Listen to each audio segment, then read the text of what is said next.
Justice for all. Public participation. A notice of executive session preceding the Board of Commissioners meeting on November 26, 2012, where personnel matters were discussed. We didn't. What we discussed? No, that was tonight. That's not tonight. Oh, I'm we sorry. didn't have one. We didn't tonight. have one. That's a typo. I'm sorry. Notice of executive session of the Board of Commissioners meeting on November 12th, where personnel matters were discussed. Could I have a motion to approve the minutes for the Commissioners meeting October 15th? I move we approve the minutes of the 15th, 12th, I'll second it. 15th. 15th? There's one 15th. typo, Jennifer, at the bottom of the first paragraph under the presentation. Last line says, "The will provide." You just need to fix that today. Commissioner comment? Public comment? All those in favor? Aye. Opposed? Passes 7-0. Next, we have some certificate of recognition for an incident that happened on November 12th. The Radnor Township Police Department received a call from Fred Young, who reported hearing yelling for help somewhere in the vicinity of West Wayne Avenue and Donna Lane.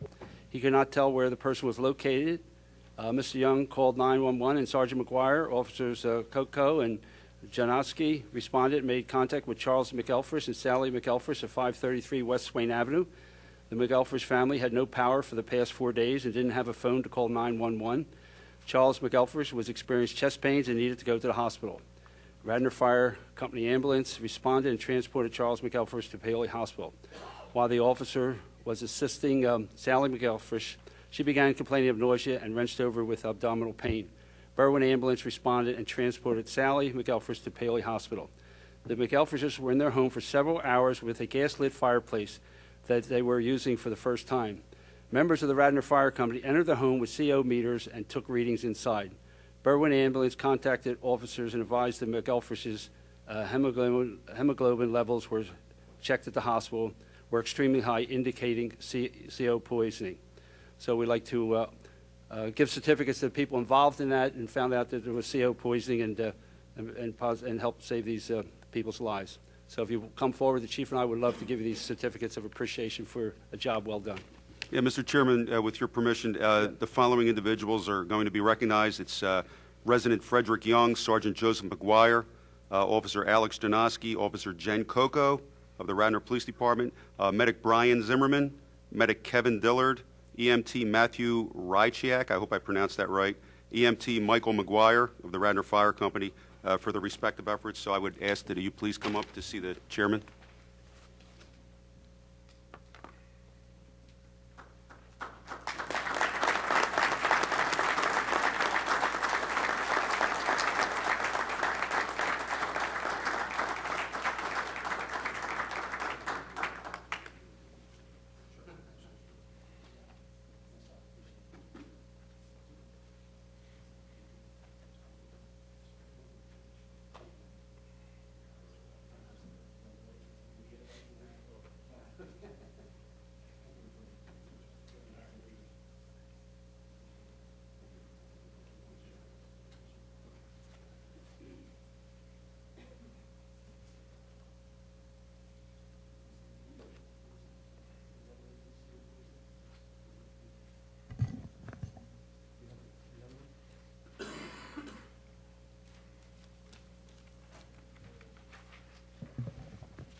I'd like to give out a few more certificates for an incident we had with a dog bite. On October 17th, Mike Haley, a local FedEx driver, saw a woman lying on the ground with a dog attacking her. Haley used a stick to get the dog off the victim. The victim advised that she was walking her sister's Doberman when he saw a squirrel. The victim was pulled to the ground and the dog jumped on top of her again, biting the back of her head. Mike Haley was able to get the dog off the victim. According to Haley, the victim refused any further assistance. She began walking away with the dog. Haley then observed the dog jump up and grab the victim's hair and pull her to the ground again. Witness Chris O'Sullivan advised that he had to forcibly pull the dog off the victim to stop the dog from biting her. O'Sullivan was able to tie the dog to a nearby post until EMS and the Radnor Police Department arrived. The victim was transported to Bryn Mawr Hospital. Kim Pepper also witnessed the incident and provided outstanding info, which greatly helped the investigation. And we'd like to commend and give certificates of appreciation to these individuals for caring about their neighbors and getting involved in this serious situation. So we have Michael Haley, and Christopher O'Sullivan and Kimberly Pepper.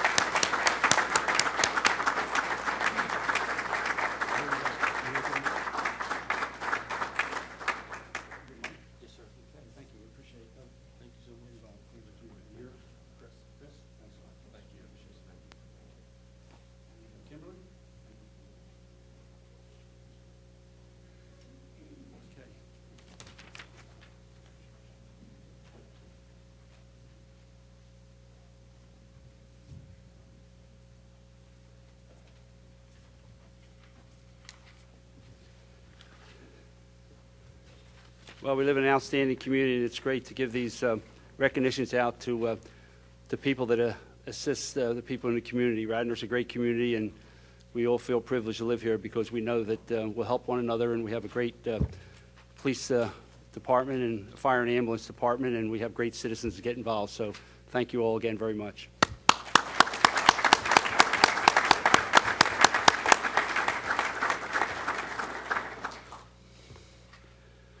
All right, the next is a motion to accept departmental reports. I'll move to accept the departmental reports for October 2012. Second, I just wanted to call out one particular report, and that is the deer report section of the public safety report.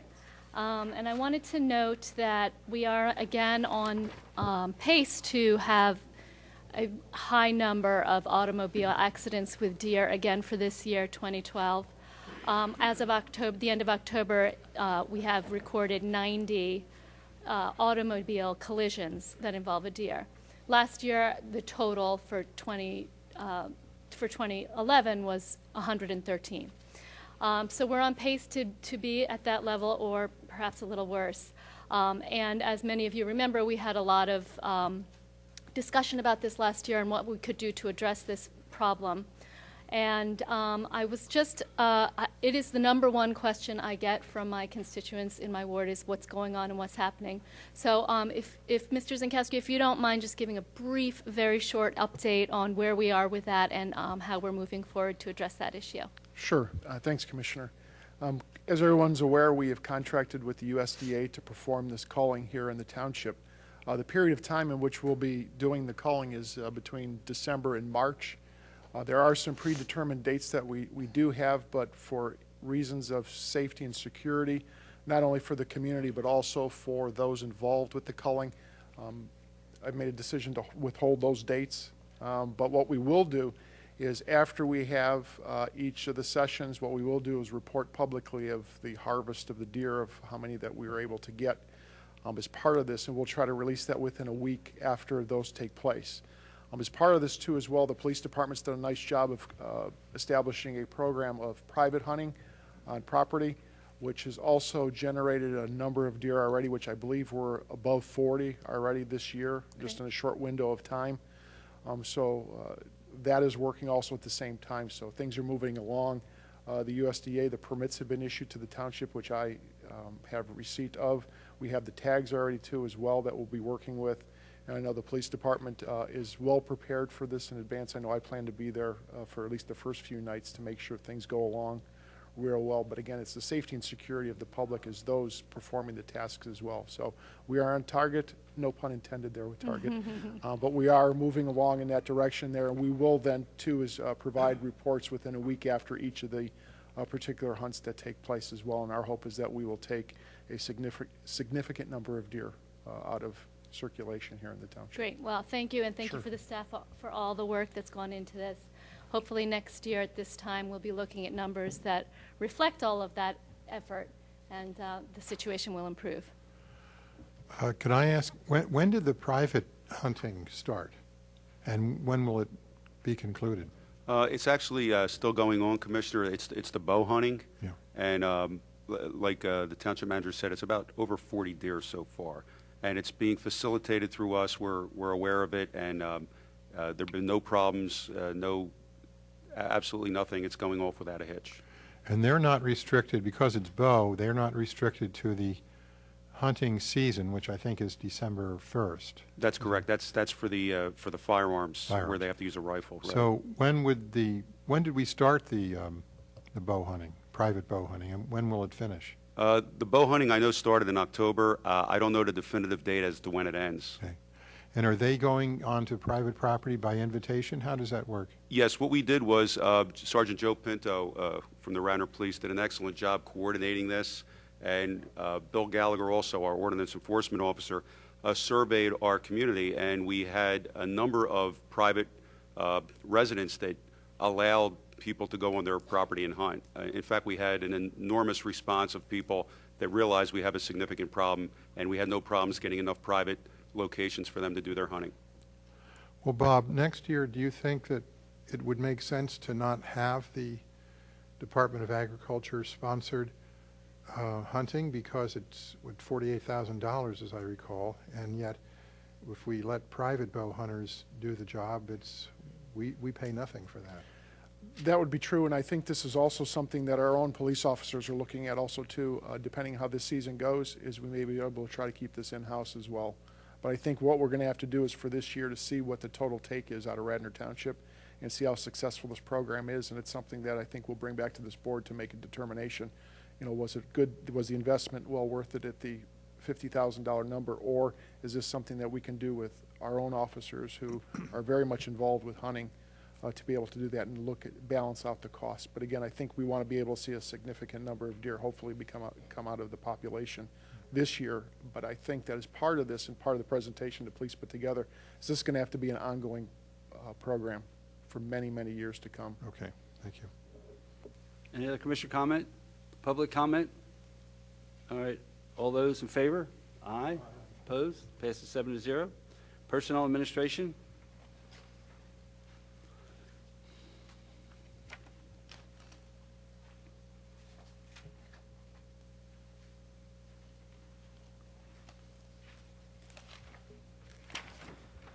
We have announcement of board vacancies effective January 1st, 2013. There's one on the Environmental Advisory Council, one on the Park and Rec Board, two on the Citizens Communications Council, one for CARFAC, and two for the Design Review Board. If you are interested, please send your resume and interest to Bob Zinkowski. Anything else you want to add, Bob? Well, that's it. Yeah, and if there's any, Do we not also have two on planning that are coming up? My understanding is we did. I mean, we gave a certificate to Ed last week. For the Planning Commission? Yes. I believe we're good for 2013. It would be at the end of 2013 is when.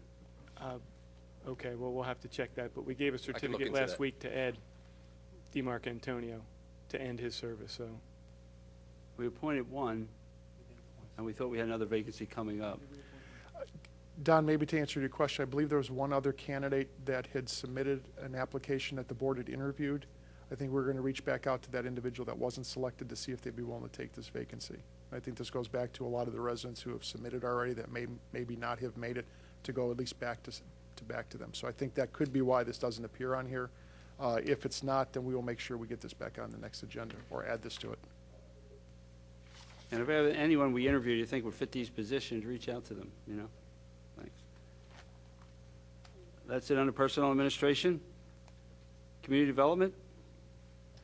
Yes, I motion the approval of Certificate of Appropriateness, HARB 2012-20 for 350 Orchard Way. Second. There's a typo. Right.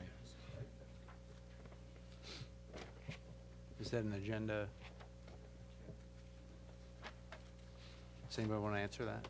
Well, we'll approve it for 315 Orchard Way. Well, and if Kevin, there's you have an the error- address? It is 315. 315, okay.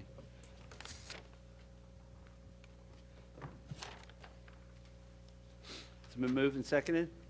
Commissioner comment? Public comment? All those in favor? Aye. Aye. Opposed?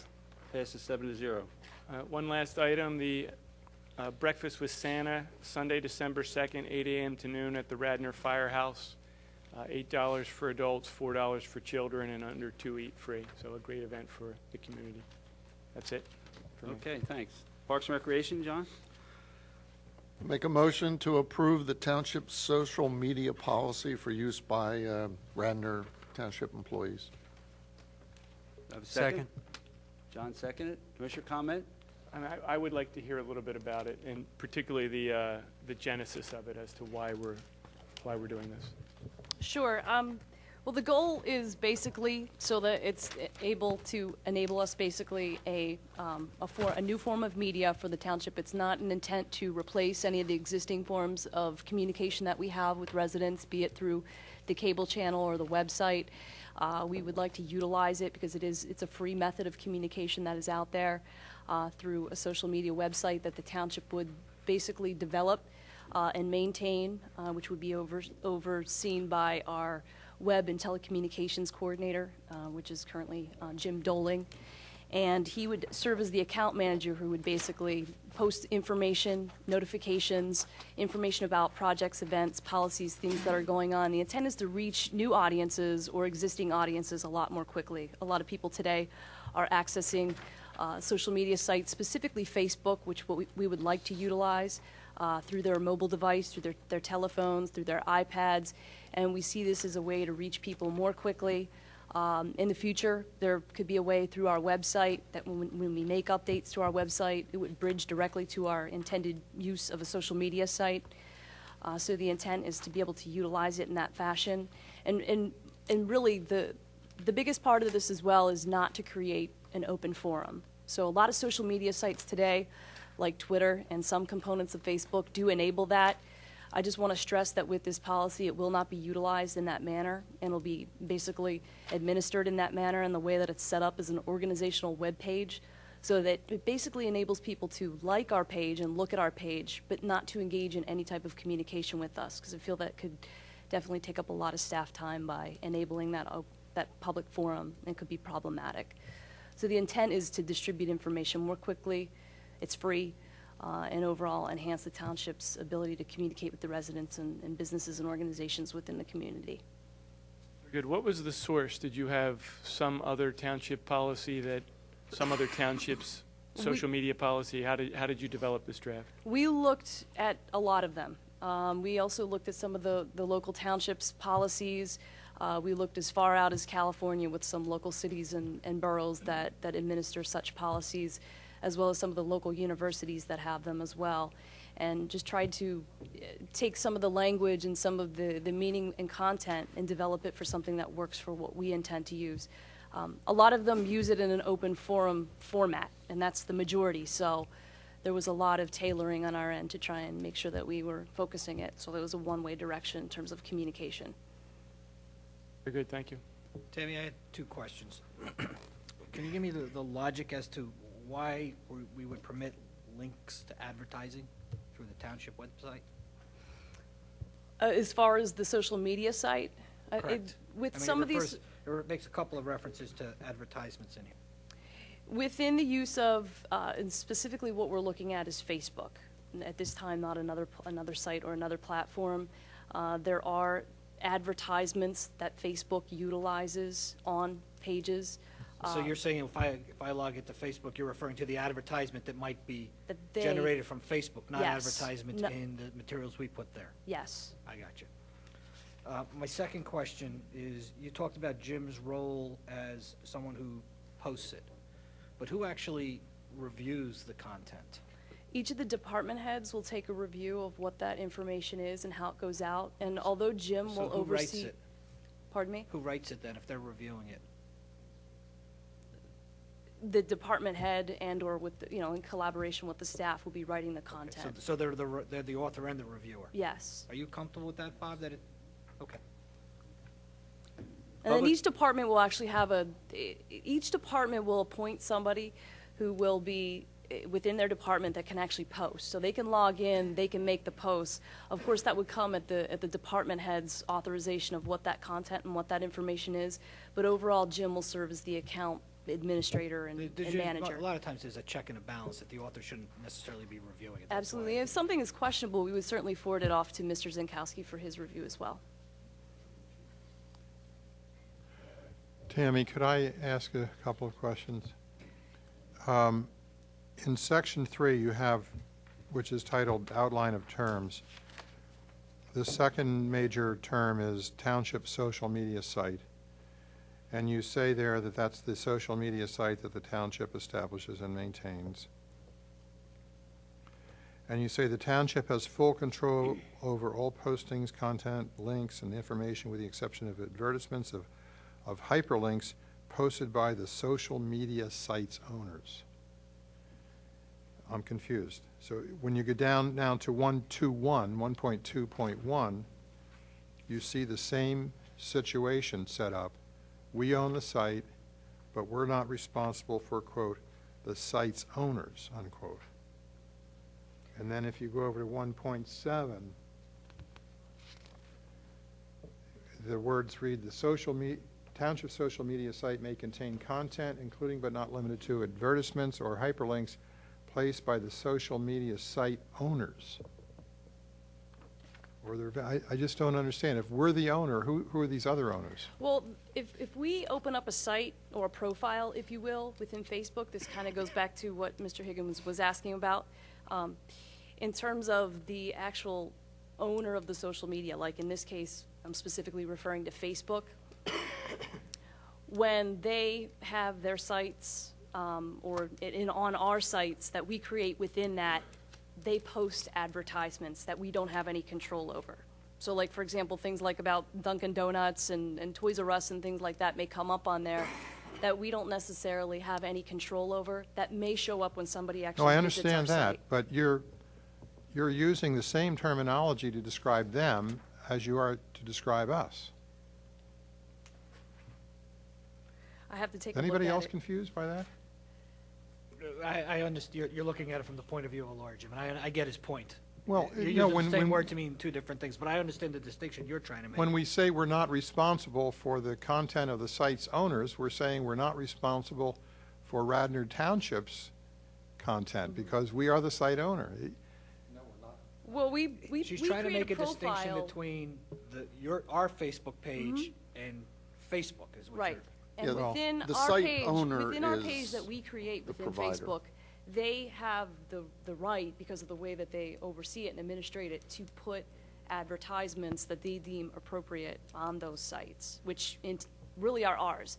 Do we own those sites? We don't. It's basically, our site is a profile that's created within Facebook, within, in this case, the social media owner, which like I had said was Facebook. I think the terminology might be provider. So Okay. Facebook is a provider of social media. They allow individuals to have, the word site is being used many different ways today. We used to say page. You would have a page on, say, Facebook, or I can't think of another site that's out of business now, but It's a profile. profiles. So there might be some tightening Well, here. The yeah. definition, I think, that Jim's leading us to. I'll which is accept something- John's suggestion, that's good, but I think you also have to specify or call out the actual names. Facebook, MySpace, Twitter, just to draw the contrast between us. Otherwise, these words just don't cut it for Right, me. well, and up above that, in social media site definition, I do specify those, such as Facebook, Twitter, YouTube, LinkedIn, Flickr. I can make it more clear that the intended use by the township is for Facebook only at this time, and I can reiterate that at those spots throughout the actual policy. Mr. Chairman, if I don't may. think that's what's necessary. I think what Jim's trying to get at, and Jim, correct me if I'm wrong, is the blending of this concept of owner, that Radnor owns its page, but Facebook owns Facebook, and you're using the same word to mean two different things, and the suggestion of changing it to profile, I think, would address most of your concerns, rather than putting yourself in a limitation that you may not want to be, because this stuff is ever evolving. And I'm comfortable with the way you handled it, to sit there and say, this is the policy, because who knows what's going to happen to Facebook Well, let's 2 or make 3 years from now. changes to use the term owner and provider, or to mean provider, and then profile, Radnor Township's profile, because that's pretty universal. LinkedIn uses that, and a few others. Let's hear from the manager. He has some comment. You know, I really think we're really picking this thing to death, to where I think is the process of going forward. I mean, we're basically, what's in the policy is saying that the content that we place on the page is we're responsible for. But then all these other different sites, which our hope is that we will expand, and as it was mentioned, this is always evolving, there's different processes for it, is we can find different words or different terminology. The issue is going to be is once we start utilizing this, I think once we adopt the policy, it's similar to a policy we adopted, again, with finance. There'll be one with cell phone. It'll always be evolving, so I think as we go through, so I think, Jim, this goes back to your point. As we move through this and actually establish this to see where it is I would just recommend we adopt the policy, we go right back into it. We put it in one of the committees here of the board to follow up on within like a 6-month period to see actually how this is working in terminology. Then we actually have a track record of what we're moving forward. Well, I don't think we're picking it to death, first of all. And if this is going to be an official township policy, I think it ought to be clear as to the liability questions, and it's not. Well, Commissioner, I respectfully disagree because I think it is clear there's a lot that goes into this, but again, I think we get bogged down many times where we just put so much time and effort into something that really we should be spending our time on in other areas than this. If you could ask her to send to me the copy that she's going to consider her next draft, I'll look at it and make some suggestions.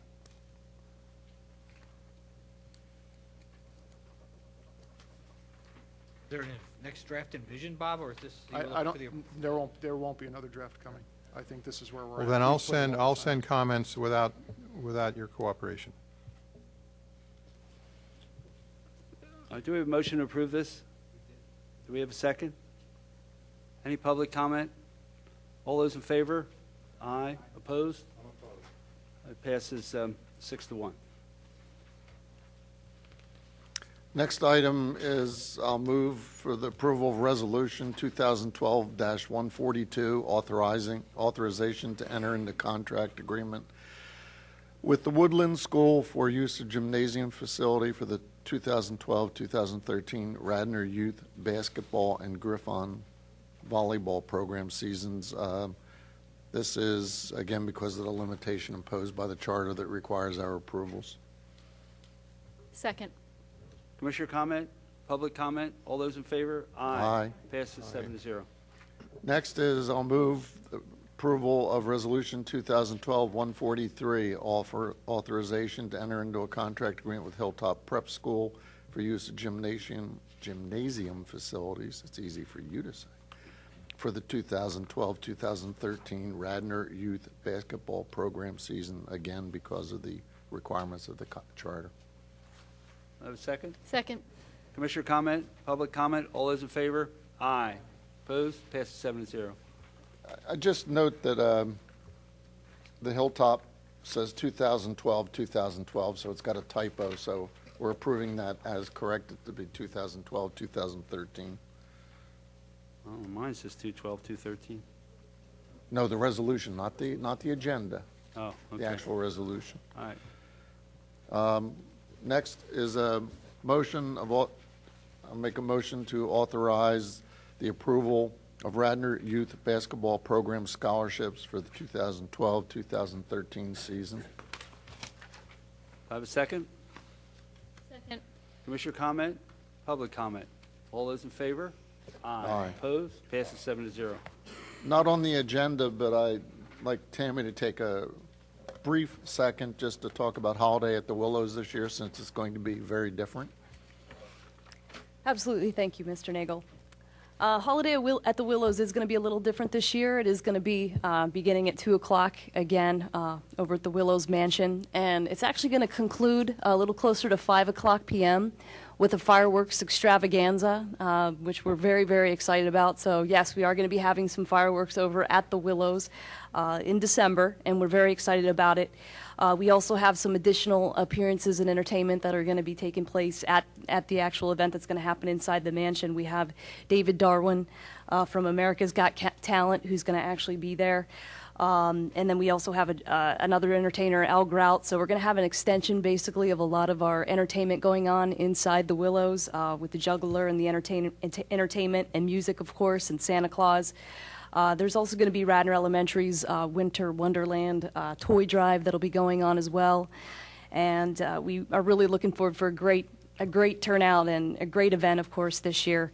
We're thrilled, of course, the Girl Scouts are going to be back, and they're going to be doing crafts and ornament making with all the kids and the families that join us. So, but the biggest part is the fireworks, so definitely try to come out for that. It's going to be spectacular. Thank you, Tammy. End of report. Thank you, John. Public Works and Engineering. First item is resolution number 2012-139, which would approve the award of a contract to Petroleum Traders Incorporated to supply gasoline and diesel fuel. The price is $2.9618 per gallon for gasoline and $3.3965 per gallon for diesel. So I move the passage of this resolution. Second. Commissioner comment? Public comment? All those in favor? Aye. Opposed? Passes 7-0. The next item is Resolution 2012-140, which is the award of a contract to Kraft Oil Company to provide automotive lubricants based on the bid prices and stipulations of a sealed bid. And I will move the I will move the passage. Second. Commissioner comment? Public comment? Steve, there's no dollars mentioned in the resolution. It's based on the bid unit prices that are on the spreadsheet, and we use estimated quantities for the bid, and I didn't want to put them in there. I didn't not want to specify that we will buy X gallons of automotive grease based on that. It's going to be what we actually pay for it, but on the spreadsheet attached, those bid prices, $612 per 55 gallons drum of automotive grease is what it would be for. So that's why I just referenced bid as bid priced. I understand. Thank you. Public comment? All those in favor? Aye. Aye. Opposed? Passes 7-0. Finance and Audit. I'll move to approve and accept the November 12th through November 26th disbursement summary in the amount of $1,577,934.07. I'll second. I just want to point out, when this board is accepting and approving this, we are all to have looked at the detail online. And today I went on to look at that detail, and it's only listed to the 16th. We only have the disbursement list to the 16th online. I'm not sure why. So I don't know whether it didn't get posted to the 26th or whether that's just on a different schedule and falls behind. But what was listed on the website, we have up until 11/16. So as far as the disbursements till then, we can go ahead and approve. But from the 16th on, we haven't really seen them. Yeah, the two items, 2012-11B and 2012-11C, are both on the website. 2012-11C is dated November 16th, 2012, and 2012-11B is dated November 9th. So it's the dates at the top of the summary that are off. Both of the detail for both of those disbursement runs are included on the website. Okay, so they're just mismarked. Yeah, it's the dates aren't lining up. It should say November 9th, 2012 through November 26th. And really why we run it all the way through today's date is because it includes payroll estimates on the electronic disbursements that go Just through the today. payroll. And then the detail goes to what date? To a few days before?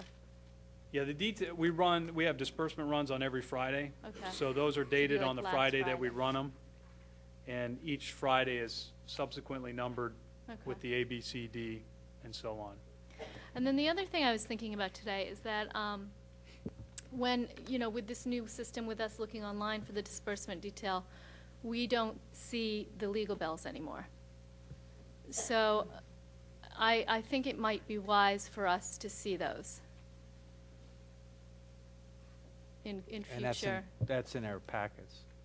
You used to be. No, but I'm saying it Yeah. would not be published. Right, not Because it public. contains Not public, but in our packets, information that can't be we published. should be reviewing the legal bills. Will do. Weren't That's a good those point. were those bills part of They're the part of publicly the disseminated detailed, information before? I thought they were. no, they're not I public. just never made the distinction, I guess, because it came in my package. The totals were as part of the disbursement report. It would say what the firm, the law firm's name is and what the amount paid is, but we did not put in the public packets the itemized bills. It's just good policy for us to see the itemized legal bills. Well, we have been getting We, those, up haven't we? until we switched over to this electronic system, we have always gotten them in our Oh, that packets. far back? So we just haven't seen them, like, for instance, this month, we didn't get legal bills. But we are approving them tonight, quite a few legal bills. I think we were, Elaine, we may have been getting them. I just, there are none in the last two packets, but I seem to remember getting them and reading them. We up can in- just hold those, and we just won't pay the attorneys then until the next meeting. So we really have no problem with that. So if you just want to take those, the legal bills out, give you a chance to review them and that, because I'm sure John won't have any problem with that. So we'll just do that on Okay. on the December 3rd meeting then.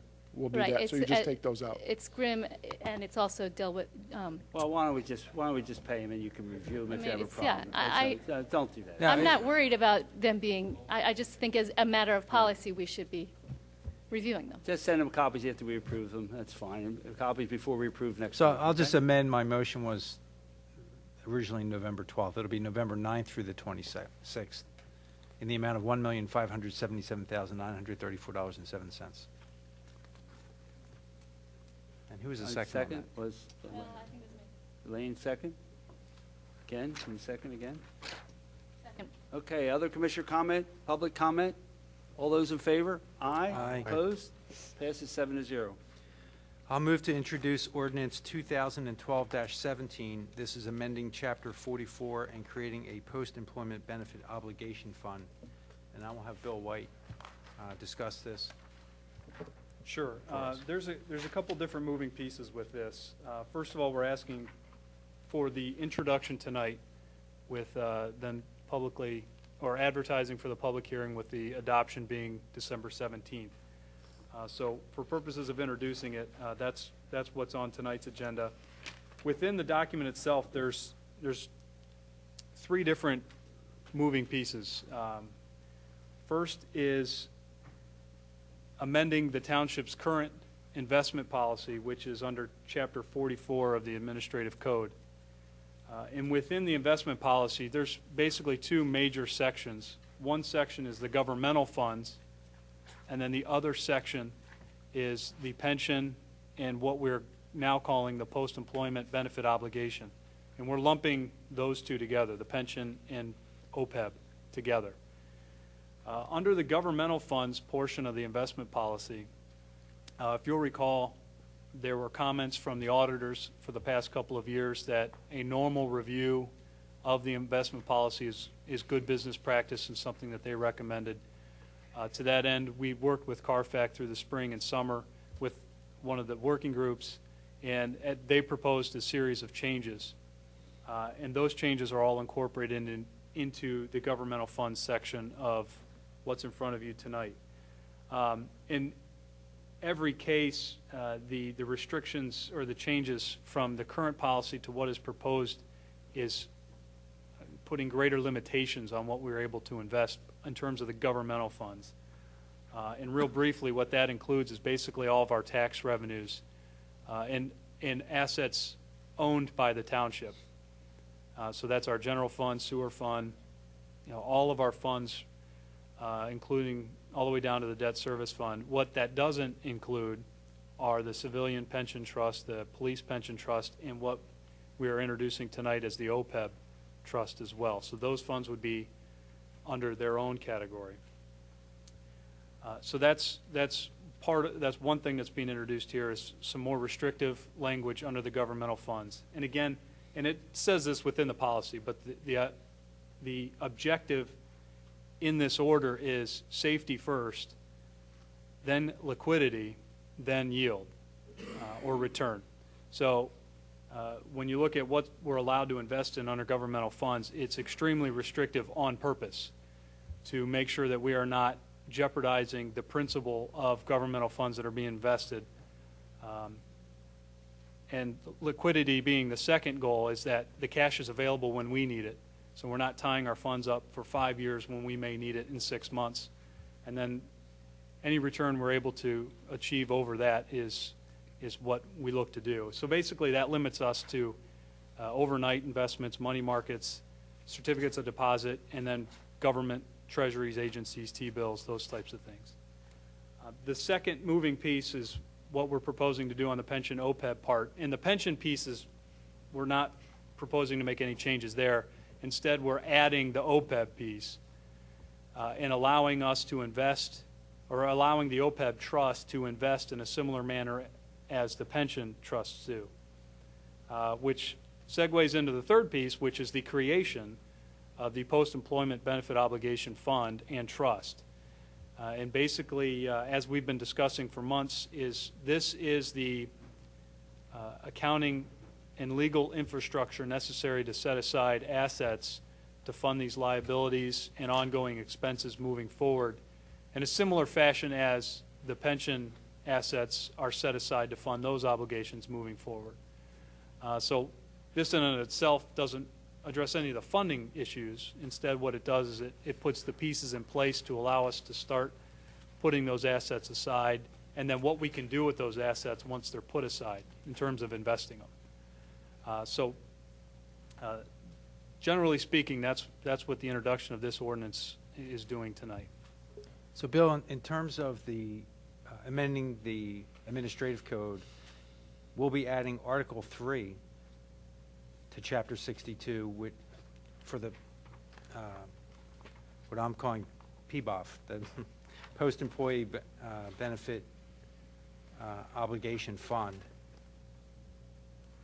Well, obligation plan and trust. So that's the legal piece, and then in addition to that, we're going to create this trust fund, and with it, it'll have its own set of investment criteria and such. And just correct me if I'm wrong, the investment criteria for that trust fund, will that be the same as the pension, or will that be the same as governmental fund investing? It'll be the same as the pension. As the pension, Yeah. okay. And real briefly, the reasons behind that is that there, obviously, it comes with greater risk, but there's also a greater opportunity for return, which the greater return you can achieve on those assets means the less township funds need to be put into that on an ongoing basis. So if we're able to earn 4.5% investing similar to pension versus the 0.5% that we're able to earn with governmental funds, then the difference between that earning is how much less tax dollars need to go in to fund the liability. And the post-employment obligation plan and trust, the trust will have, just as the pension fund has a plan administrator, it also have a trustee. Will it have a committee like we have with the pension committee? Yes. Okay. And do you envision the same committee that are serving as a pension committee co-serving on this committee, or separate? I would envision an entirely separate committee. Okay. Is that committee residents or staff members? Or both? Can be anybody. Yeah, it's I not think- defined. I think it can be anyone. Yeah. Appointed by this board? Correct. And along those lines, in the Declaration of Trust, that agreement is between the township as the trust and trustee. Who are the trustees? Is that staff or? The trustees are defined in the trust document. 13. Go to page 13, John. Right, the trustee or the trustees are the integral part trust that hold the assets of the plan. Right, So so- that's in the ordinance, and then in the trust, the trustee is defined as the employer. Right, so Or the who- person or entity appointed by the employer to serve in that capacity. It can be anybody? Could be a separate entity, could be a bank. Could be a firm, an auditor, or consultant? correct. Okay. But when you get to the integral part trust, on this question of who is the trustee, when you get to the integral part trust itself, which is Exhibit A or the ordinance we're looking at, we have our own situation. We have Radnor defined as the employer, and then blank as the trustee. And then when you go over the next page under definitions 108, the trustee is defined as the employer or the person's appointed by the employer to serve in that capacity. Got kind of a circular situation there. Jim, what was the first part of your, All right, if you go to Exhibit A to the ordinance. right, that's a trust document. Yeah. There's a blank for who the trustee is. Where's the, oh, okay. And then if you turn the, Well, it's not, this is a form, yeah, I was going to ask you, is this a model Yes. statute? yeah, this is a form trust document that the ordinance says that trust to be executed will be substantially in this form. There may be some edits to this once the details of who the trustee is going to be, but we had to put, we wanted to have something as Yeah. an exhibit to the ordinance so that the board knew, how this was going to be laid out. So that blank will be filled in, Jim. Well, look at, that's fine, but what about 108, the next page? It's the employer, or the person or entity appointed by the employer to serve in that capacity. And you're not, I don't think you're at the point of, right now it's the employer, but it could be someone else. Could be Well, it has to be. could be a bank. It has to be, because we can't be the trustee and the employer at the same time. Why not? Well, we'd be agreeing with ourselves. You're still binding yourself, though, according to the trust document, right?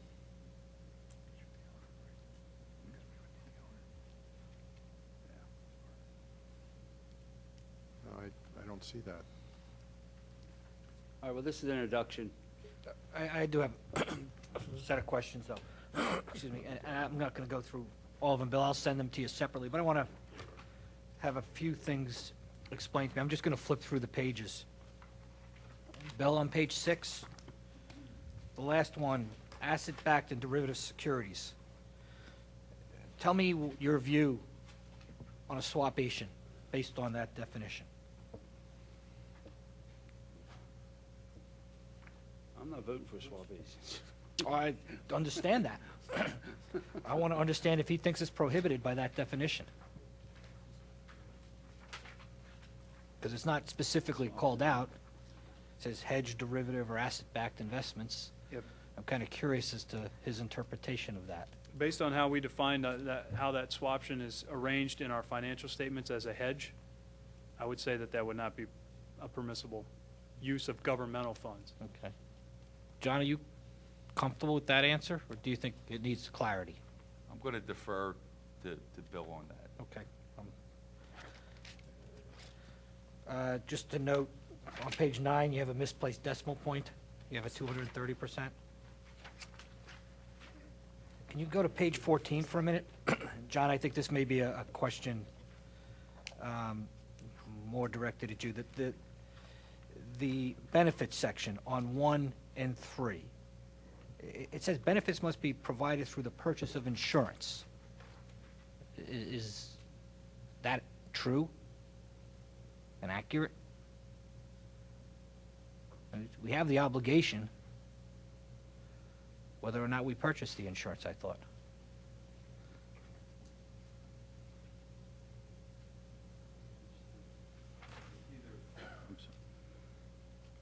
Purchase of insurance would have to be just one of the options. I mean, Okay, can you just, that sounds like it may need clarification. Or And then the, you're going right. to self-insure or fund most of it yourself. Well, that's why I was concerned about the wording. And then at the end of 3, it says, notwithstanding the above, no retiree, spouse, or dependent shall have the right to any benefits unless there are funds in this trust. And I don't think that's accurate as well. Because I think there's more than one piece funding this. So if you could take a look at that. And I want to go to Exhibit A the first page, one, two, the third whereas clause says severance. Now, severance to me has a very specific connotation. Are we intending to fund severance payments through this? Or do severance payments have some different meaning to you? You know, we're intending, as part of this fund, to pay for any payments after the employment has been terminated in one form or another. So retirement, someone quits. So that would include Accrued leave. accrued but unused leave, and those payments as well. But if you gave them 2 weeks of severance pay because you let somebody go who was eligible, are you paying it through here? Yeah, our intention is to fund it through here rather than fund it through the general fund. Is that appropriate, John? It's all township tax dollars. Okay. Well, actually, Kevin, can I just ask a question, because Kevin's hitting on some items here. There's a distinction, I think, between this trust and the pension trust. The pension trust is governed by state law, whereas this trust is also governed by state law, but it's not a pension. This trust is being created for a different purpose. So can we not then decide what this trust will fund and whatever we want it to fund, I would imagine? Correct. Okay. Yeah. That's the distinction. Yeah, When I there's read no- this, I said, well, if we want to do this, it makes sense to me, then we can. There is no statewide laws involving funding this type of a program. I mean, if you look around this state, all the cities are doing things different. Pittsburgh is doing something. The large counties are doing something. I don't think Philadelphia's doing anything. But most townships are just kicking this can down the road and pushing it for another day. But so we're stepping into something here that's a little bit novel, at least I think, for this end of the state. There's a lot of this going on in western Pennsylvania, in that area. The city of Pittsburgh and some of the other large counties have set up these trusts similar to this, and this is what we're trying to model this over. But yeah, you're right, John. This is not, we're not limited by Act 600 and the pension statute, which covers all the pensions, limits you on what you can do. Right. But And- we're writing something new here. And there's also, I don't believe there's regulation that forces us to fund this, because it's not a pension. Correct. So to Kevin's point on page 14, this raised a really good issue with me too. If our intention is to meet our OPEB obligations through this fund, then on page 14, under B benefits, paragraph 3, that last sentence, furthermore, notwithstanding, no retiree, spouse, dependent shall have the right to benefits under this plan unless the funds in the trust are sufficient to purchase the insurance. In my mind, this is fine, because we have an obligation to provide those OPEB benefits outside of having a trust. So as long as we fund the trust. But it may not just be purchase of insurance, I think. Yeah. Well, the other thing is that's- it refers to a specific plan, and the plan isn't tied solely to this document. So that has me concerned. Because it says if there's no money here, they don't get the money they're Yeah, entitled to. and to your point, I think we have to make, this is a policy decision that we're going to say, to fund OPEB costs year over year, the money has to be put into the trust, and then those costs will be funded. Otherwise, it's this pay-as-you-go, it's this, oh my gosh, I didn't realize we needed $1 million extra this year. The point is, it'll force boards now and through the future to plan ahead, to fund ahead, and understand the liabilities far ahead, to keep funding so that we can, in fact, meet those obligations on a more smooth basis rather than the pay-as-you-go, all of a sudden basis that we have now. So, I mean, I don't know what language we want to put there, but, sufficient to purchase insurance or any other OPEB benefit, whatever it should say. But it should be more broad maybe, but, most of OPEB is in fact insurance. It's medical, it's all insurance. So it's Yeah, medical, there's, dental, There's some Life. old collective bargaining agreements that some retirees have retired under that require some non-insurance related reimbursements, but outside of that, it's all done through the purchase of healthcare and life insurance policies. Maybe that word withstands because, in fact, that's the purpose of OPEB. My last question is 8.01. Again, I think it comes back to the structure of how these obligations exist.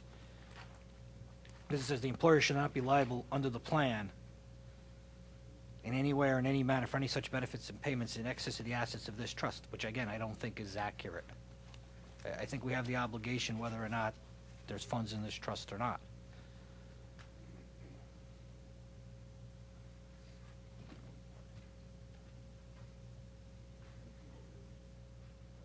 Kevin, I think what that's saying is that, as I understand how this is going to be funded, you're going to do it on an annual basis in accordance with your budget process. Correct? Am I wrong? Yeah, that's correct. And you're not specifically going to be locked into a certain amount of money. I mean, you have the liability, but this trust may never have enough money to fund those OPEB liabilities if you have a large hit all at one time. So if there's no money in this trust, we don't pay these obligations? well, you still have the obligation, That's You gotta- what I'm- but that's it may what- not be in the trust. Right, not but it the says- trust It says obligation. under the plan. What's the plan? It's a township, it's going to be a township obligation under your collective bargaining agreements, but it's not going to be a trust obligation. Right, but it says here, that maybe I'm not reading it in a lawyerly enough manner, what it says, the employer should not be liable under the plan in any way or in any manner for any such benefits or payments in excess of the assets of this trust. In excess of the assets of the trust, which may not be sufficient. But it but says, you but still it have says a- we're not liable. Trust is not liable. It says the employer shall not be liable. Well, we can wordsmith. Okay, that's what, okay, Yeah. that's fine. That's all I was asking, John. I mean, I think you need to tidy some of this up, but I wanted to understand if there was something I didn't understand. I got a, handful of other questions that are more minutia than some of those big ones, but I wanted to understand whether or not what I was reading was accurate or a misinterpretation. I have one edit myself in the heading of this ordinance. There's a reference to amending Chapter 44. That should also say Chapter 62. So you're amending 44 and you're amending 62. I need to add that to the heading. Any other comments, Commissioner comments? Just clarification, so this says now the 30-day clock running? How many days, when is this? Well, introduction typically is, once it's introduced, it gets advertised within 10 days. Has to be in the newspaper. In order to adopt it on the 17th, it's got to be in the newspaper by December 7th. Okay, so you're going to send us an update to this, John? I will. Okay. I will. Could we also get a line-through strikeout copy? I mean, it was, All of 62 is new. Right. So, 44. but the changes in 44, there were some. Yeah, I've actually got it up Bill- on my, Bill- I can get that to you tonight. Thank Bill you. has that. Well, tangentially to this, I mean, we're setting up the account and the fund and how it's going to work. The funding mechanism, our resolution to reallocate excess funding, as I understood it, when we did that a year or two ago, that was not, it was finite. Do we need to redo that this year? That included any excess general fund balances from 11 and 12. 11 and 12. So we're still under. So for within- 13, We would need to redo it We would for need to 13 redo it. moving forward. okay.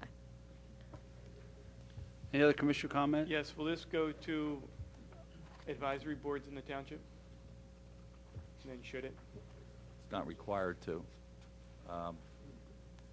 Carfax been part of this, haven't they? Carfax, I think, was involved in 44, the amendments to 44. Yeah, well, Carfax was directly involved in the amendments to 44 as it pertained to the governmental funds. They've been involved in the larger OPEB and pension issues. And the special meeting that's been scheduled for our December 10th. We'll go into a lot more detail about that, but I would anticipate hearing a recommendation that a specified fund be established to house the assets to fund the liability. So you don't think this needs to go through Carfax formally? Not to I'm sensing that you establish the believe infrastructure. the input has been there. Yeah, not to establish the infrastructure like we're doing here. Probably when we get to the point of making decisions on funding and addressing liabilities moving forward, I would say absolutely. But in establishing basically the house in which the assets and liabilities will live in, we've already talked about it, and there's already a general consensus that having a special fund and irrevocable trust set up is the best way to make sure that the assets are set aside for the specific purpose and not able to be, future boards to change their mind and pull those assets back to be used on something different. So,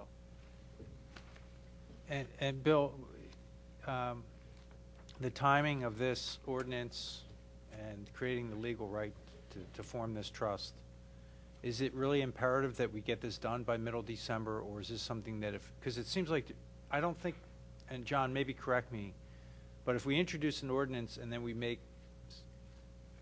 changes to that introduced document, do we not have to reintroduce it? I mean, it seemed to me that we should reintroduce it. I mean, what you've done tonight, you've made some basically editorial changes. Kevin had a couple. I had one in the heading. I don't think you need to reintroduce that.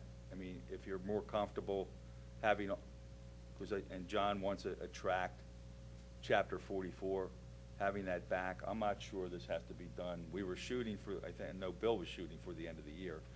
But, I mean, Bill, you tell me.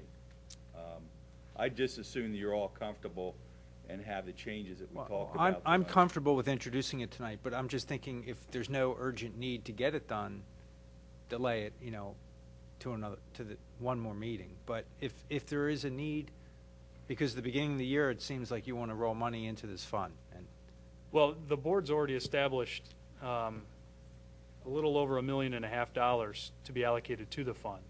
So to the extent that the fund can get established in 2012 and those assets moved over to that fund before the end of the year, that would clean up the timing on when those funds were allocated versus when they were actually put in the fund. So will you have time from the adoption of this ordinance?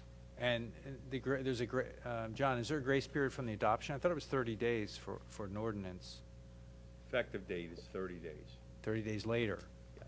So can we, in fact, go to the bank and open up a trust account, get a trustee in place? It seems to me that this process takes a little bit longer. It's going to take some time. Yeah. So technically, Bill, from a fund accounting standpoint, so on the books, we can roll it out of the general fund into a specific fund. It's still in the same bank account, but sometime in January, the actual money gets moved out of the general fund bank account into a trust fund bank account. Is that sort of what's going to happen, or do you think we can get that done before end of year? Well, if we have to wait the 30 days before we establish the trust account, then the balance sheet date, all the assets will still be housed in the general fund, and we'll report it within the general fund, which, I guess I would need John's help to understand if we have to wait the 30 days or if that's just a referendum period, or. The 30 days is there in case anyone wants to challenge an ordinance. So you have a 30-day. So the remedy here would be if someone challenged it and somehow we're upheld, we just have to close the trust account, bring it back? I mean, can we do that? I mean, once you enact the ordinance, if you, with the minor changes, what I would consider de minimis changes tonight, you don't need to reintroduce it. I mean, you could go on forever introducing an ordinance with minor changes.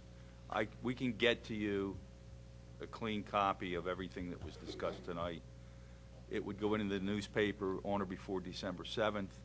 It would come back to you on December 17th, and you would enact it. You then would have the ability to proceed to set up whatever would have to be set up, subject to someone's right to file an appeal, if they wanted to file an appeal.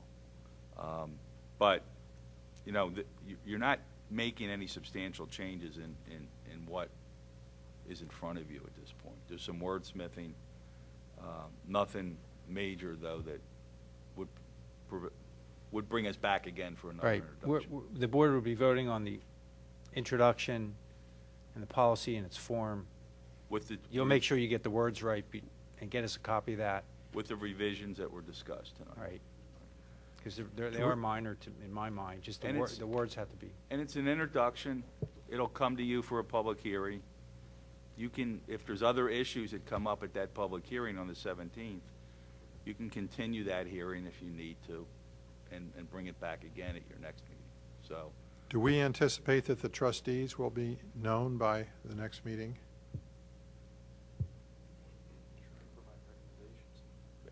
Yeah, we can provide recommendations to the board. Is it your thinking that would be citizens? What I would envision, and certainly is just my recommendation, it would be a combination of Township Administration, Board of Commissioners, perhaps folks from a citizens group, maybe CARFAC, and then those folks who would benefit, who we owe obligations to, a combination of all the above. Okay. Because there is a provision that they don't have, this is on page 8 towards the end of the document, they don't have to give a bond for faithful performance. If we were going to use a bank, we would certainly want to require a bond. If we're using a conglomeration of citizens, then it makes sense not to have a bond. So Don and I are sidebarring up here, and we're thinking that the same members of the pension committee should be the same members of this committee, investment committee. The word trustee, I think I'm a little confused. When I think of trustee, that generally would be an individual. Sometimes it would be associated with a bank, a professional who stands regardless of whether we are here or not. So the point is, you have this independent trustee. But in terms of monitoring the investments and deciding what, having a committee, like a pension committee, oversee this. We currently have a pension committee that is made up of employees, representatives from the unions, and staff, and elected officials, and professionals, of course. So the point is, trying to recreate that, I don't know. Bill, I'll defer to your opinion on this. I'm just thinking from an easy standpoint, and it's hard enough to have these meetings, I'm sure you. Do you have a preference? Do you think it would work, or you think it better off to get a new set of trustees, or? Well, first of all, let me go back. I might have been confusing trustee with the committee. What I described a moment ago is who I would recommend as the committee members. The trustee would most likely be set up in a similar fashion as we have the pension, where we pay a professional firm to manage those assets. But in terms of duplicating the committee, I mean, the goals of the pension committee are different than the goals of the OPEB committee. The benefits are different. They affect the same people, so that's where they're similar, but the goals of the two and the liabilities themselves are different. So I would think at least initially we'd want to have that separate, and maybe over time we ultimately decide that it's better served as one, but I would think out of the box we'd want to keep it separate. All right, well, I move the introduction. Do I have a second? I think it was second. I don't know. Oh, well, let me hear a second again. In a while. Let me hear a second. Second. Don, second. Other commissioner comment?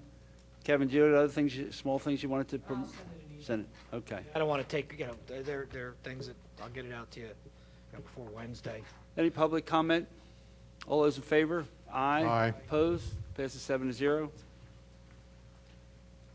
All right, I will move the introduction of ordinance 2012-18.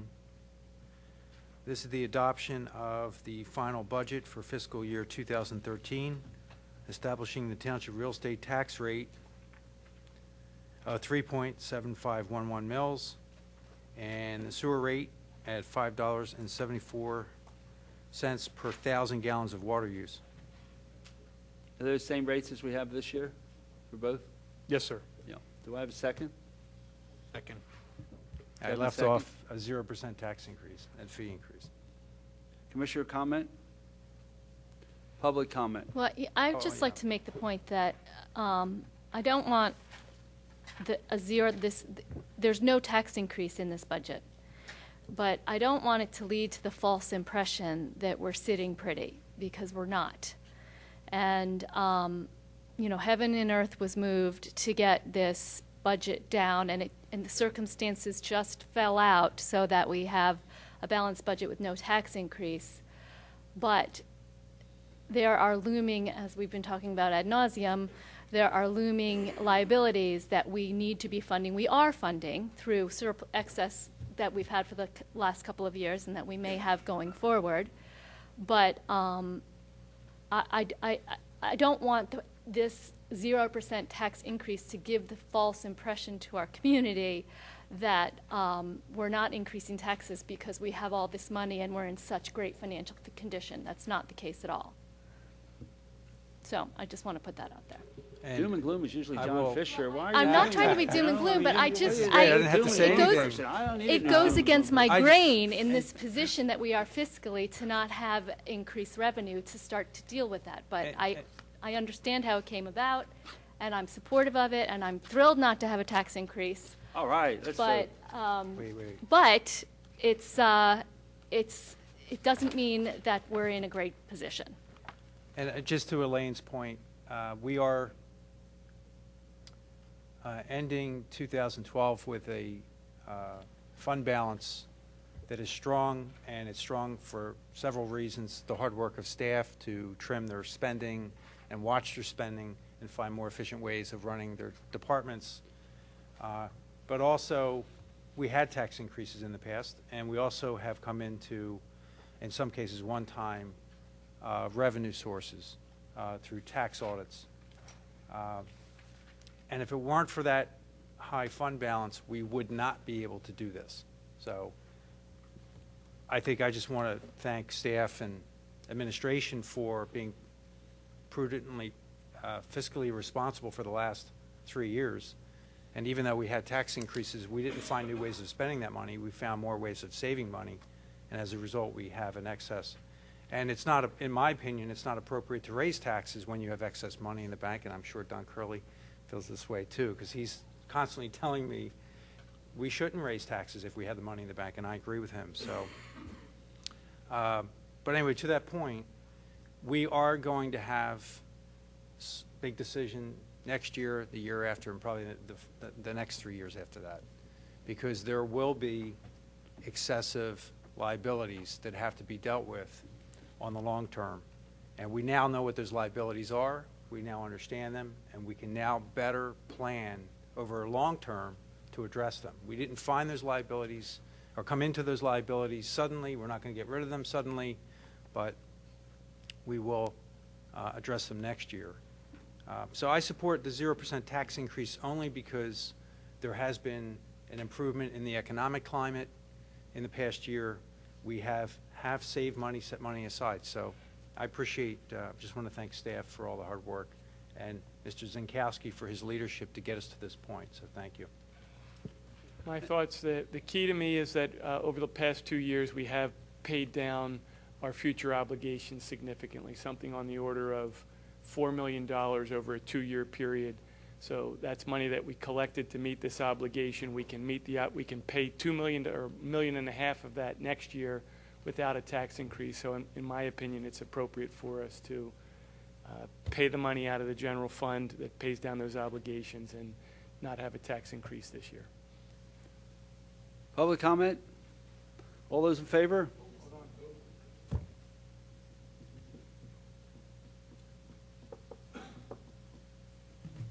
My apologies. I know I'm standing in the way of everyone watching the third worst Monday Night Football game in history, and you're all dying to get out.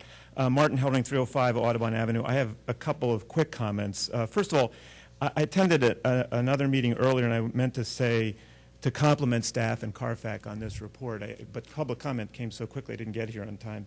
This is, I remember 2 years ago, Bill unfortunately is gone, I remember 2 years ago the kind of information that taxpayers got, and it was just nowhere near this. Whether you read this full document or the presentation or the sort of the 29-page introductory document, they are all really well done. And so compliments to the board for putting Carfax in place. That was a struggle, as I recall, but it happened. Compliments to Carfax and compliments to staff. Bill, you're here. I mentioned before, it's just terrific. I also want to thank Commissioner Schaefer and Fisher for their comments tonight.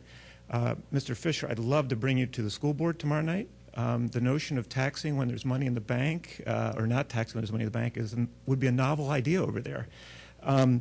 And I realize that you all wrestled with this, and as a taxpayer, I wrestle with it too. I've spoken a number of times about your long-term obligations and how serious they are. If you read the Journal, there's an article, and I spoke about Illinois 2 years ago. It's an article about the Illinois problem being unfixable, and they don't mention the word bankruptcy, but they're already talking about to the extent to which critical state services are being squeezed out by the pension and health care liabilities of the state. And they're not dealing with it in a serious way. They have, Pat Quinn, the governor, has a program called Squeezy, the Pension Python. He's trying to create awareness in the state for this issue. I don't think you can talk about this enough, because I know it's only fair to staff that they understand the issue, and hearing it once isn't enough. It's only fair to the taxpayers. When I go out and talk in the community and they ask me, because they see me up here, about the fiscal situation, a lot of people don't understand it, so you need to keep repeating it. And I dare say, I think there's differences among the commissioners in terms of the level of understanding of this issue. So I applaud any commissioner that stands up and talks about that issue. I also, just a couple of metrics in this regard so people do understand this. In 2009, 18% of revenues went to pension and long-term health care liabilities. In just a few years, that's grown to 25%, or will grow to 25% in the 5-year budget. It was 16% of expenses. It's going to be 22. So it's just, if you take that out, it's just exponentially growing, and it will keep squeezing things out. So, and that, I didn't comment on the previous thing, but I think that all these costs. I'm sorry, you're addressing the board. Oh, sorry. All these costs are still determined by an 8% discount rate. And I think we heard in the previous discussion something to the effect of our investment policy if we're, I don't want to say the word lucky, but 4.5% or 4% was what was referenced. So even what you have here is an underestimate of those We did adjust it to 7.5%. Is it 7.5? Bill, is that right? Yeah. Mr. Chairman, I can address that. Sure. The board did change the assumption from 8 down to 7.5 with the most recent actuarial update. And we fully recognize that there may be just further to go. important for people to get. And with your forbearance, 2 very quick comments that aren't directly related, but are related to the budget. The dog attack you had earlier this morning, there's another citizen who, I won't mention my name because she might be embarrassed, that dog attacked another resident on the same street 2 weeks or so later, and another resident had to pull the dog off. So if you want that name, I'll pass it on, but she deserves the same sort of commendation. And I noticed a Carfax vacancy. Sarah Armstrong would be a terrific candidate for that. She chaired CBFAC, as you all know. She submitted her application the first go-around. Dan Webster's in the audience. Sarah would probably hit me if she were here and I were saying this. She might be watching now. Dan Webster's here. I think he was also on CBFAC, and he would make an excellent candidate as well. Thank you. Thanks for letting me do those things outside. Hi, Dan Webster, 242 Ravenscliff. Thanks, Martin. I wasn't on CBFAC, but I appreciate that. Not to add to the doom and gloom, but I do appreciate Commissioner Schaefer bringing this up. I have one question, which is probably appropriately addressed to staff, but I'll address it to the board. And that is in the the October 15th budget introduction, Mr. Zinkowski had mentioned that the unfunded liabilities are $200 million. And I'm curious how we get to that number.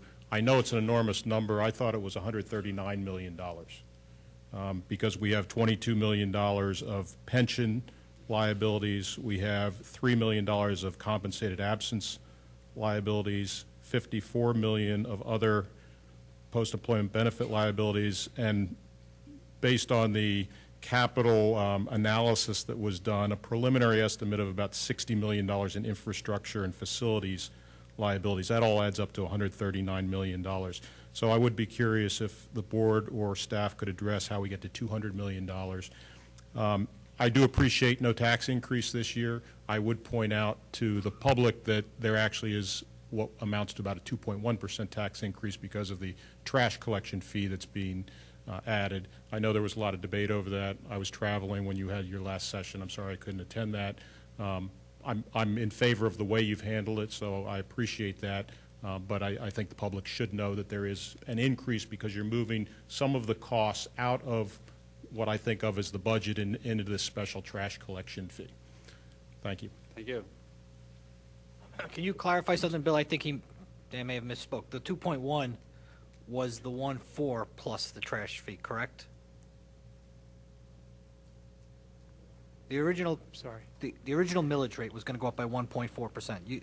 Dan just said there was a 2.1% increase. It's actually, I think, 0.7 with the trash fee. To the average, yes, Yeah. to the average assessed value would be roughly 0.7. Right, okay.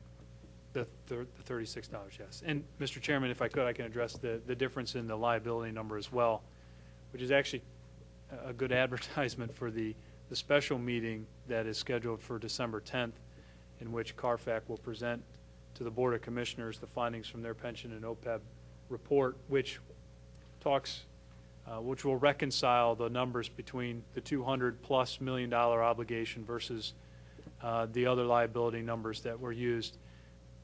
In 30 seconds, the difference basically is the $200+ million is the cash value of the obligation. If we spent dollars just to pay for that obligation through the expected lives of all those that we owe it to over the life.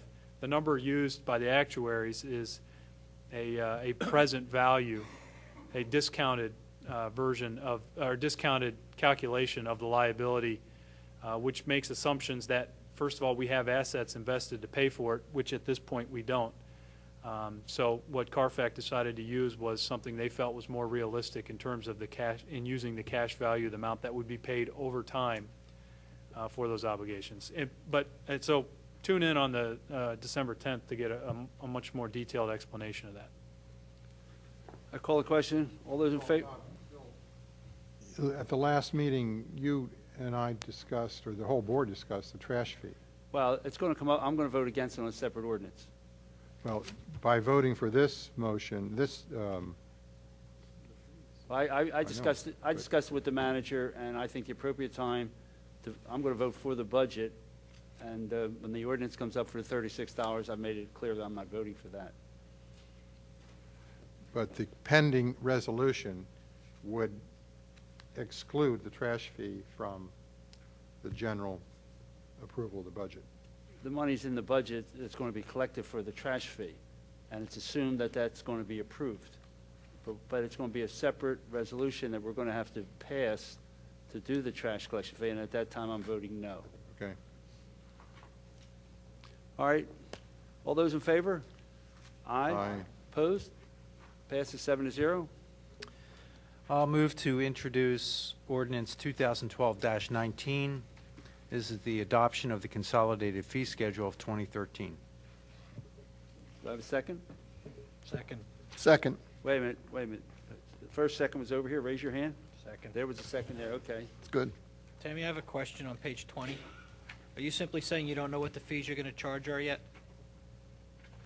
Specific to programs? Yes. Summer day camps, basketball, it says see fee change narrative. And then I don't see a number in the narrative, but I think the intent of what you're saying is it depends on what it costs us, and you're going to pass it. It is, and actually what I'm recommending, and I apologize if it's not clear in there, because I think some of the components within that do need to be cleaned up, within particular to the recreation areas. I'd like to pull those fees all together, just since we don't illustrate them for any of the other programming or events that we do throughout the year, since a lot of those are calibrated as they actually are developed. It's difficult that around the time to put the fee schedule together, to align a lot of those fees, so my recommendation was going to be to pull those out entirely.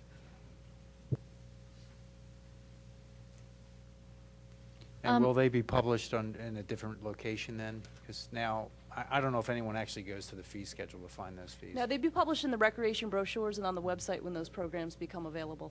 Okay, thanks.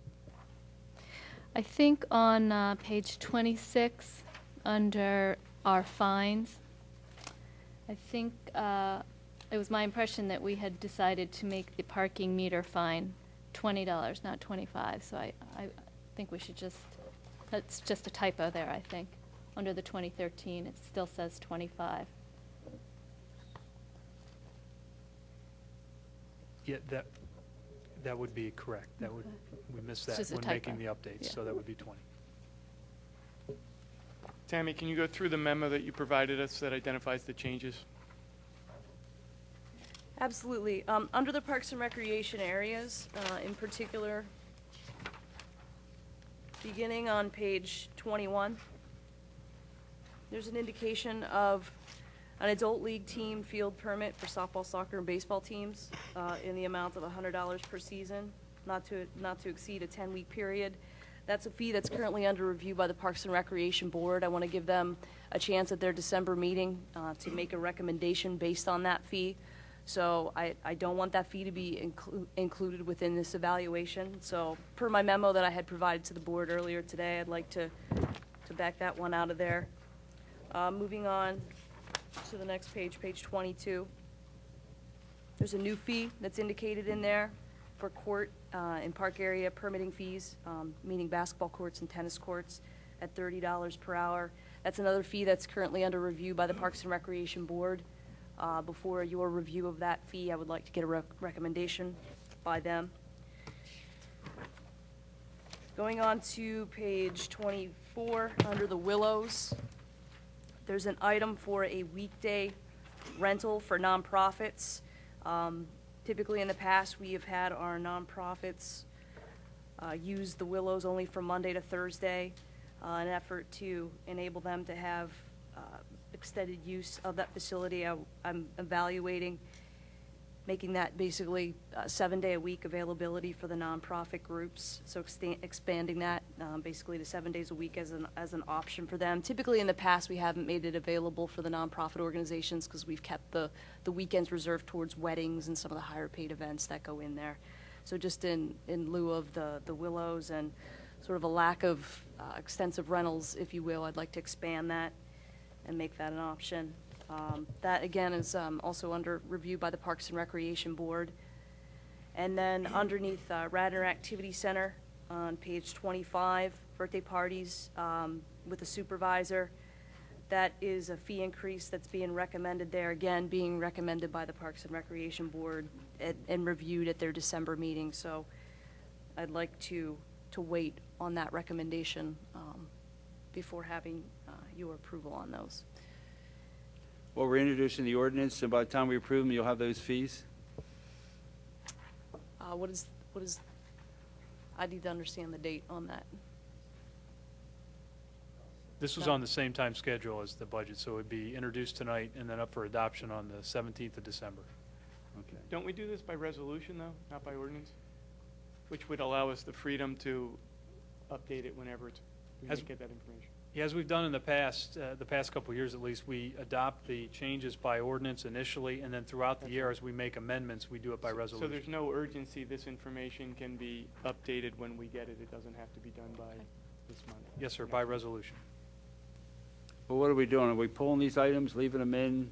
Yes, pulling them and then put them in when they get them Okay. to us, right? All right, okay. Adopt this schedule So we without know we're those adopting items. it, and we're going to pull the ones that she mentioned. They're not going to be included tonight. That's correct. And then as those come back, then I believe when Tammy brings those through the Parks Board, then those will actually come back as an amended resolution under the fee schedule. Okay.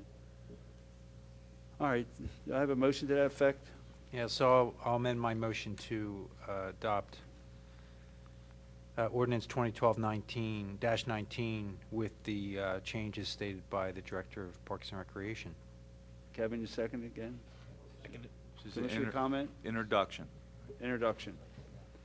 Public comment? All those in favor? Aye. Opposed? Passes 7-0. I'll move to approve Resolution 2012-144. This is the adoption of the preliminary 2013 budget. Second. Commissioner comment? Bill, just walk me through your thinking and your process now. We've had this discussion multiple times. We've talked about the budget. We've talked about the appropriations. Walk me through how you see this being implemented. Because I see the budget as a static document. I see the appropriations as an evolving element. So I don't know if we've ever agreed on that or not. I just want to understand going into 2013 how you see this playing out. Well, can I address that in a moment and back up for a moment, just to explain You can why? address it any way you want. Okay. I just want to make sure, because it is, the way our charter's written, this can be confusing, that we introduced a final budget just a few minutes ago. Now we're passing a preliminary budget a few minutes later. I just want to make sure that everyone understands that the charter requires that in not less than 30 days before the end of the year, a preliminary budget would be adopted by resolution. I think maybe if the board is satisfied with how the calendar went, perhaps the best way to clean this up in future years is just have the preliminary budget adopted on the night it is first introduced, which in this case would have been October 15th at that special meeting, because that's basically what we're adopting here, just to satisfy the charter requirement of adopting a preliminary budget. So the moment this is adopted by resolution, it's basically just memorializing that the preliminary budget, as it was presented on October 15th, is just that, the preliminary budget. What was introduced a few moments ago as the 2013 budget, that's what we're intending on using going into 13, provided it gets adopted on December 17th. So just to make sure there's no confusion, or to help maybe address some of the confusion, because it's difficult to keep track of and making sure we're complying with that section of the charter. It's worded funny. But to go back and address Commissioner Kevin Higgins, your question, I guess I use the term budget and appropriation interchangeably. When we talk about how we operate here on a daily basis, we use the term budget as what the board has given us authorization to spend.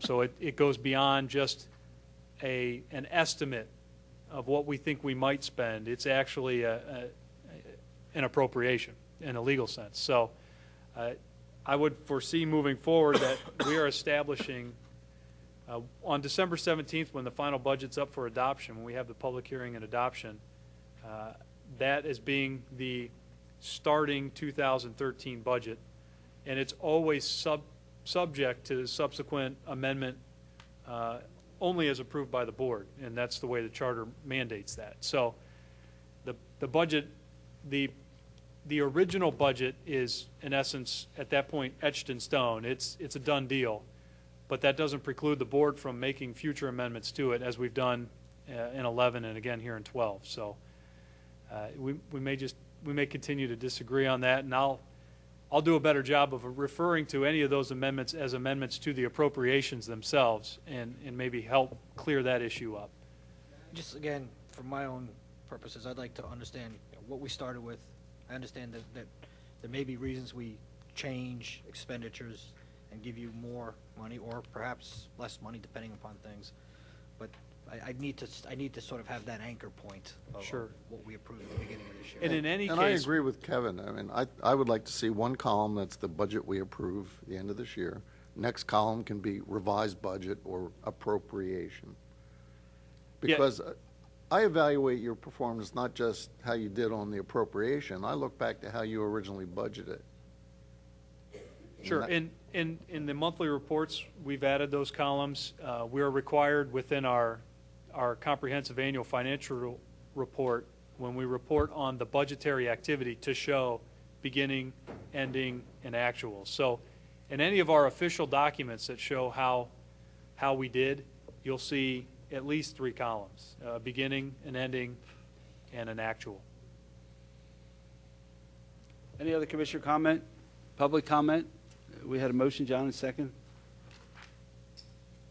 Yeah, I don't know if there was a second. Do we have motion second? All I'll right, all those in second. favor? Aye. Aye. Opposed? Passes 7-0. I'll move to adopt Resolution 2012-145. This is amending Resolution 2012-113, which is revising the 2013 Municipal Minimal Obligation, or the MMO. And this would be in the amount of, and I'll give you 3 numbers here, $1,765,384 for the police, and $1,767,162 for the civilian, in a total MMO contribution of $3,532,546. Do I have a second? Second. John Egel, second. Commissioner comment? Well, I just want to make sure I understand this. So this change is resulting in $22,000 more that we are going to have to set aside in 2013 for the MMO, right? That is correct. Okay. So is the 2013 budget that we have in front of us, that extra 22 is in there? Yes, it is. And I mean, I had difficulty finding it because we don't have one single aggregate pension anymore. It's divided up in between the departments. So I'm assuming that someone at some point added that into the appropriate departments and that it all added up to a $22,000 difference. Bear with me just a second.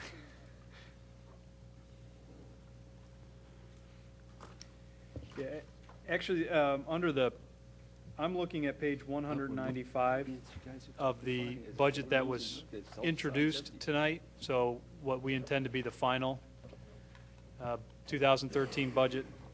Okay, 195. It's the aggregate budget worksheet for all the Okay, governmental funds. all right, so there is in the aggregate. Yeah, when you look at the pension, it's $3,532,547, so there's a $1 rounding difference there. Okay. But that's how we double check to make sure that the Great. sum of all the departments equal what's in front of you here. Great. Well, I had a unrelated question to the increase, but why is the police administration expense 50% higher than the civilian? I don't recall if I've asked that question before. I couldn't find the information. But they're at 1.9%, the civilian's 1.2%.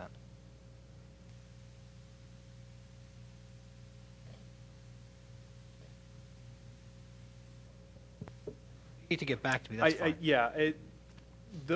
Those are actuarial assumptions used, and I'll have to get back to you as to the particulars as to how those exact percentages were identified.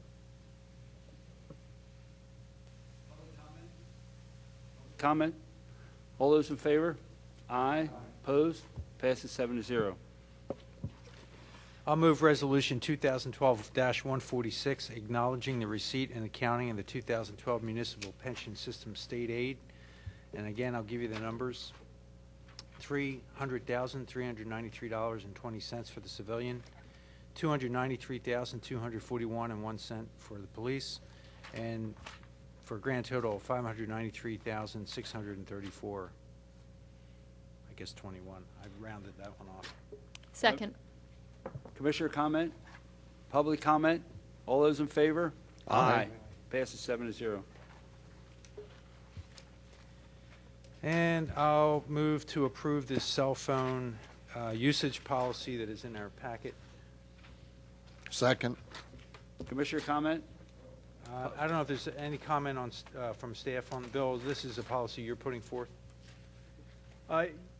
Seems self-explanatory to me, but if you want to give us a picture. The genesis of the policy itself was, we have a number of township employees that are issued township cell phones for use, and if you recall, this is another one of those, one of the comments made by the auditors at the end of last year's audit, that being that we hand out township cell phones, we should have a policy that provides guidance on how those should be used and handled. So that's what we're intending to do tonight.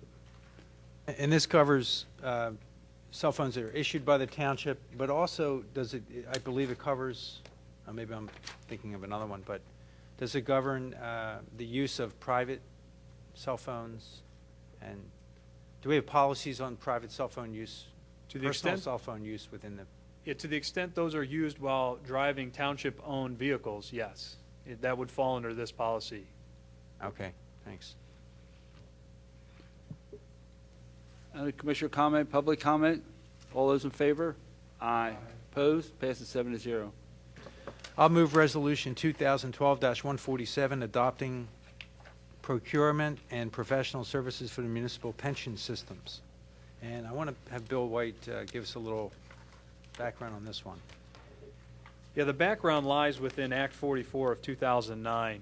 When the state adopted that act, it put into place specific procedures that pension systems have to adhere to when selecting professional services for those pension services. The township has not, since Act 44 was adopted, we've never been in a position where we've made changes to our professional services. So we haven't had to utilize the steps in this policy, but what we're doing here with this resolution is basically adopting what is required of us in Act 44 in the event that at some point we do move forward with going out to request for proposals on asset custodian services or professional management services. All right. You made a Okay. motion? Yeah, I made the motion. Was there a second? Second. Second. Other commissioner comment? Public comment? All those in favor? Aye. Opposed? Passes 7-0. I'll move to amend the Finance, Accounting, and Policy Procedure Manual to include the inventory and stale dated check policies. And Bill, again, this is somewhat self-explanatory. If you want to just give us a quick explanation. Sure. As we talked about when the policy was adopted, that there will be constant reviews and amendments made to it. So these are two examples of doing that. The township doesn't have a great deal of inventory, but to the extent that we do, and it's something that is considered material and reportable on our financial statements, we want to make sure we have a policy on how that inventory gets calculated as of the balance sheet date, but also at any point that we decide to go value inventory. The abandoned and unclaimed property policy is basically just stating that we will adhere to the state's disposition of abandoned and unclaimed policy law. And so we're basically just saying we're going to comply with what the state requires of us. And what is the filing deadline for the state? I know that you're required to do this by January 31st. But basically, if you've issued a check to a vendor, and the vendor fails to deposit that check, at some point, instead of, I guess you could try to contact the vendor, but if that fails, those funds get sent to the state. Is that right? That is correct. Yes, and there's requirements on how long those checks could be outstanding, and then at what point it needs to go to the state. And there is an annual requirement that those be turned over. And I want to say it's sometime earlier in the year. I don't have it memorized yet, but I want to say mid-February sounds about right. Okay, and I'll appreciate a heads up if any of those checks are mine. Well, apparently I had lost one a couple of years ago, right? Thanks. When you send, I made the motion already. when we would send the check in, I assume we have to send paperwork with it. Yeah, the state law requires that we report, not just give them the money, but also provide a report that says who the vendor is or who the asset belongs to, along with the last known address, at least. How We can about give them more information than that, but at a minimum. Okay. No copy of a purchase order or a contract that would go with it? No, we have that information as part of our voucher package that we have internally, but based on my interpretation of what the state law is, we wouldn't need to send that amount of detail with it. Okay, I think basically the state wants to know how much it is and whose it is, to the extent we can tell them. okay. So Jennifer, we've been moved and seconded. No second. Can I get a second on this? Second it. Okay. Any other commissioner comment? Any public comment? All those in favor? Aye. Aye. Opposed? Passes 7-0. And finally, I will move Resolution 2012-148. This is authorizing the purchase of a replacement plotter scanner. And this is for a state contract ending in 8023. And it's a monthly cost of $349. And the contract is for 5 years, 5 12-month terms at that rate, $349. Can I get a second? Second. Now, Bill, Commissioner comment? actually, any comment from staff on this? We don't need it, I don't think, but, no? Okay. Public comment? All those in favor? Aye. Aye. Opposed? Passes 7-0. No further report. Public safety? I do not have a report. Superintendent Colarulo, do you have anything? No. Library? I do have 2 announcements for the library. There are 2 programs coming up this week. The first is on Wednesday night, the 28th at 7:30. It's a presentation by Michael Matrinko, who was a retired Foreign Services officer, and he'll be speaking about U.S. Afghanistan policy. And I believe that was rescheduled from the week of Hurricane Sandy. Secondly, we have a holiday open house at the library, which will be on Saturday, December 1st from 12 to 2. So if you and your family are going to the Santa's parade, you are welcome to go over to the library afterwards and have some pizza and cookies and gingerbread house and enjoy the library between 12 and 2 on Saturday. No further report. Thank you. Public health? Just a brief announcement. The Board of Health is asking to schedule a meeting for December 3rd at 5 p.m. And to have that meeting advertised, so the Township Secretary can do that. And I want to apologize in advance. I haven't been able to make any of their meetings this year due to work conflicts. I will try to make this meeting. Old business? Yeah, I have one item. At our last meeting, we talked at great length about the treasurer's role in our surcharge. And since then, our solicitor has provided us we talked about great length about the treasurer's role. We did not talk about the surcharge terribly much.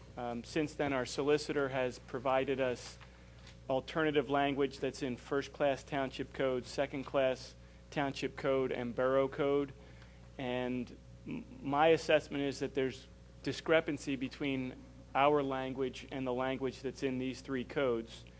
Specifically, our language or our charter allows really a surcharge for any reason, any person, and any amount. And those 3 codes that I mentioned are much more specific. So my sense is that we should direct the solicitor to prepare language to make our surcharge our surcharge language more consistent with the surcharge language that's in the alternative language that he provided us. So to that end, I'd like to hear if Bob has an opinion on this, and then if anyone else on the board shares my opinion.